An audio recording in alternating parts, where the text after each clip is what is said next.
Welcome to my presentation on natural immunity in times of COVID. My go-to source of information is Nature magazine and then some extra. I am, among other things, an informative writer. I translate science into clear text. You can leave your comments below. You often hear in the news that vaccinated people are doing the right thing and unvaccinated people are spreading the virus. There is even discussion if we should ban unvaccinated people from schools or the workplace. But what about the natural immunes? They became immune by contracting the virus. But could they still be spreading the virus? Let us take a good look at the natural immunes versus the vaccine immunes. Oh, and by the way, you can be both if you first had COVID and then vaxxed. The natural immunity is a totally different kind of immunity. It works with T cells, and vaccines work with antibodies. And they both should be tested with different tests. They are contagious at different times and in different ways, and both contribute to herd immunity in a unique way. At whatever side of the debate you are, it's important to know what is the true nature of these opposed groups. There are advantages and disadvantages of both natural immunity and vaccinated immunity. I will talk about both. So how does our immune system work? There's innate immunity and adaptive immunity. It's not precisely known how many of us have ready-made antibodies in our blood that can take on COVID-19. Some say that especially kids might already be immune before ever having contracted COVID-19. But as for most other people, first we must adapt our immunity to COVID. But then unfortunately you first must get infected. 1-0 for you, vaccine. So if your antibodies do not recognize the new virus and the virus goes into a cell, it tries to use it as a copy machine. This infected cell then sends out a chemical signal, help! Then the white blood cells quickly come to its rescue. Now it becomes a killer T cell. And it goes into the infected cell and scans the virus and tries to see a pattern. It will learn to recognize the virus. This T cell is a superhero. So not only does it recognize the virus, it also cleans out infected cells, virus included. And while doing so, it orders antibodies to be produced, giving a recognition code. And on top of that, it makes a B cell, a memory cell, so next time this whole process goes faster. So when the T cell gives orders for antibodies to be made, it does so with an RNA code. RNA, mRNA, aha. That idea was stolen by the vaccine producers.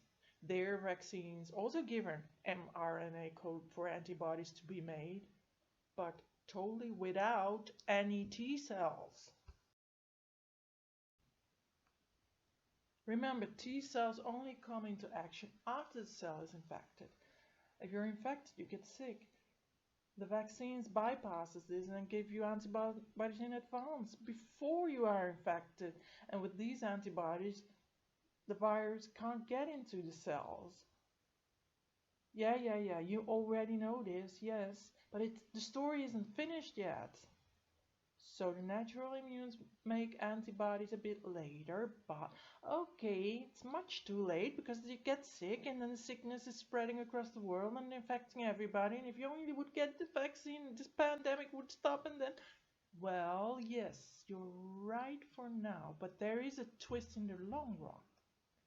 Hear me out, there are advantages and disadvantages for both the systems. Wait until the end of the video. Once you learn the entire story, then you can judge, okay? Natural immunes have T-cell recognition of the entire virus, of every spike. Their antibodies combat every variant so far. On top of that, they also make B cells, the memory cells that can be stored in the bone marrow for the long run. There are some studies that measure antibodies after 6 months and then say, well, there's no antibodies left, so you're no longer immune. But this is only true for the vaccinated. For the natural immunes, the T cells make the antibodies only after infection. You can compare this system to printing on demand. This is another Nature article explaining about T-cell immunity. You can read the details yourself. Let me explain things in a layman's way. Have you ever ordered a book with printing on demand? You place the order, and only after receiving the order the book will be printed and then sent to your address. Imagine you go to this bookstore and you look around and you see they don't have any copy of this book. And then you say, how can you sell me a book that you don't have? I cannot buy it if you don't have it. Well, that would be silly, right? Well, that is what happens with antibody testing. They test for antibodies and conclude that people are not immune if they don't have antibodies. But T cells make antibodies after the infection. So if a natural immune person scores high on antibodies, that's not really good news. It means he's being infected again in that moment. If a vaxxed person scores high on antibodies, it would be a good sign. The vaccine antibodies are still working, so the person cannot easily get infected. For the natural immune, however, this test result means the opposite. The infection is taking place. For vaxxed people, it's a good sign when antibodies stay very long in the body, 8 months, 4 months, but the longer the better. And the more antibodies, the better. For a natural immune, the more antibodies, the worse the infection is. Remember printing on demand? The antibodies are only produced phonetically when the infection is very bad. But as soon as the T cells have the situation under control, they stop making antibodies. Let us put pros and cons together. Who spreads the most? At first, the T cell natural immune person has to get sick before T cells come in action. During this time, he's contagious. The vaxxed person doesn't get sick and isn't contagious and still becomes immune. But only for half a year. Then the vaxxed is back to scratch. The natural immune, however, still has T cell recognition and B memory cells and antibodies on demand. Ideally, the vaxxed person then keeps on being vaxxed every half a year. However, you never know for sure when the antibodies wear off. Unknowingly, he walks around unprotected, months out of the year, several months. T-cell immunes walk around being contagious only for days. With every reinfection, it takes a day or so to be loaded with antibodies again. During the reinfection, he would feel sick and stay inside. For the vaxxed, it's another story. If their antibodies are not enough and the viral load is too big, or if they get infected by a variant that their one spike antibodies do not recognize, then they finally will have to develop T-cell immunity of their own. This might take a long while. Their antibodies first reduce the viral load. But when they're all used up, the virus could break through. All this time, he might be contagious without the T cells cleaning up the escaped viruses. Now, who's keeping this pandemic intact now? So that is another problem. T cells clean up after themselves. They keep on eating up every single infected cell. They don't stop until every single coronavirus has left the building. The virus is completely deactivated, filtered out by your kidneys and then peed out. Should one virus manage to hide somewhere, weeks later still it will be cleaned up. Your whole entire immune system fully recognizes COVID-19, and also a year from now. Your body has become unusable for the virus. The vexed, however, if not all virus is deleted and if there are no T cells to clean up after the attack, then anything the antibodies didn't catch can still survive. This last argument is called leaky vaccine. This is why some researchers argue it's better to only vaccinate the vulnerable and not the masses. But this debate is still ongoing. For some of you out there, there is no choice. If you are vulnerable, it will be too dangerous to try and become naturally immune. For the young and healthy, think it over. Recent data show that unfortunately we didn't succeed in obtaining sterile immunity. The vaccine against measles, for instance, did manage to achieve the sterile immunity. It means nothing gets past them. But so far, no respiratory disease vaccine has ever matched this huge success of the measles vaccine. People who say everyone should be vaccinated to stop this pandemic subconsciously really are referring to the idea of sterile immunity. But now this leak shows up in research data.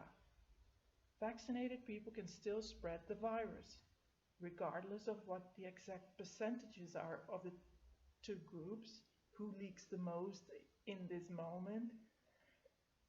If the vaccinated have a leaky vaccine, that is a game changer because they don't have T cells to clean up the leak. The virus survives inside their body. Well, personally, I believe that their white blood cells will also hear the cry of the infected cells and turn into T cells, killer T cells, and then become naturally immune despite the vaccine eventually. But it totally defies the purpose of vaccines, right? So now we must re-evaluate natural immunity. Leaky vaccines are only usable for a small part of the herd. With leaky vaccines, we can still stop illness for the vulnerable as long as most of the herd has T-cell recognition. It's time for Plan B, hybrid immunity. If there's one thing viruses don't like, it's diversity. Everyone's T cells all code differently. They identify different virus parts. With such a diverse defense system, the virus doesn't know what is coming. If we all had one and the same defense system, it would only take one mutation and one sweep around the world again, and we all start from scratch. But if our defense systems are all different, there's always some shield holding it back. Hospitals will be less overwhelmed all at once. These times are very interesting for science. We learn so much about how our immune system works. Already we're finding out that our immune system works very different from what we thought before COVID. We may even have to rewrite chapters of biology and medical handbooks.